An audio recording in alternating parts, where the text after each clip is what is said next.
La parole est à monsieur Frédéric Cabrolier pour le Rassemblement national.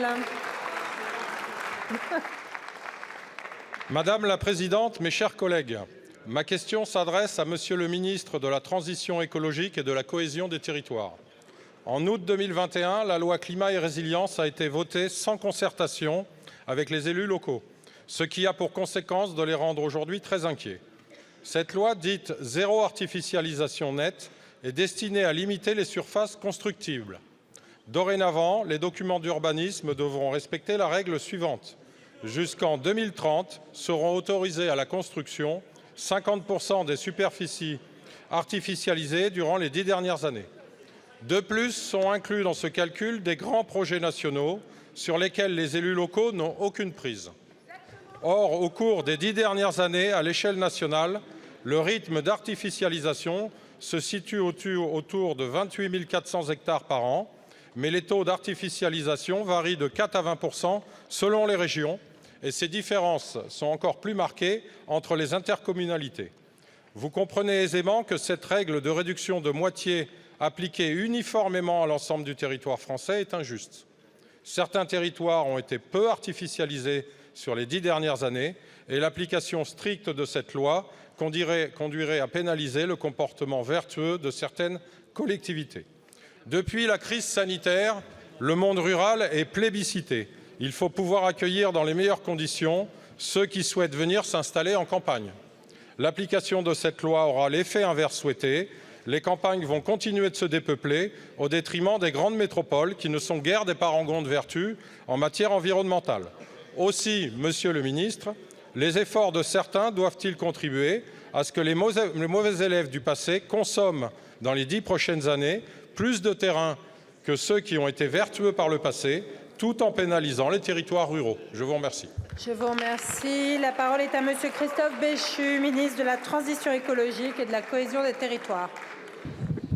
Merci Madame la Présidente, Mesdames et Messieurs les députés, pour une question où je pense que je vais avoir l'occasion de vous apporter des éléments de réponse qui vont vous convenir.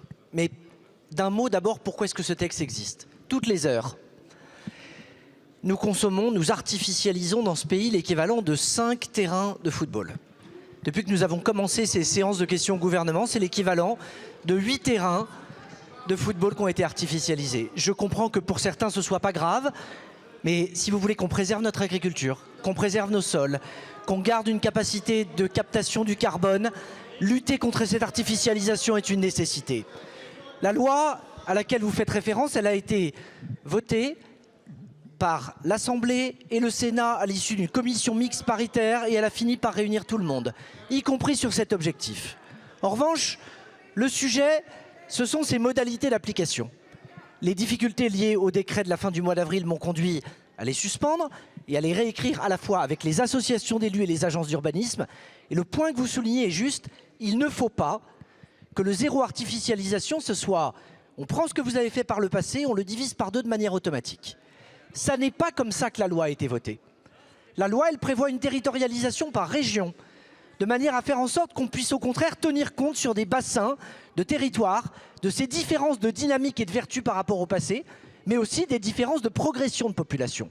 À la minute où on se parle, avec l'Association des maires de France et David Lisnard, avec l'Association des régions de France, nous sommes en train, y compris avec la majorité sénatoriale, de proposer des évolutions de ce texte qui seront dans les tout prochains jours présentées, d'assouplissement à la fois sur les grands projets nationaux, je pense à Seine-Nord Europe, je pense au LGV d'Occitanie, mais pas seulement, pour faire en sorte qu'effectivement, on n'applique pas une loi aveugle, mais qu'on tienne un objectif de lutte contre l'artificialisation que nous ne pouvons pas différer si nous voulons lutter contre le dérèglement climatique. Je vous remercie, monsieur le ministre.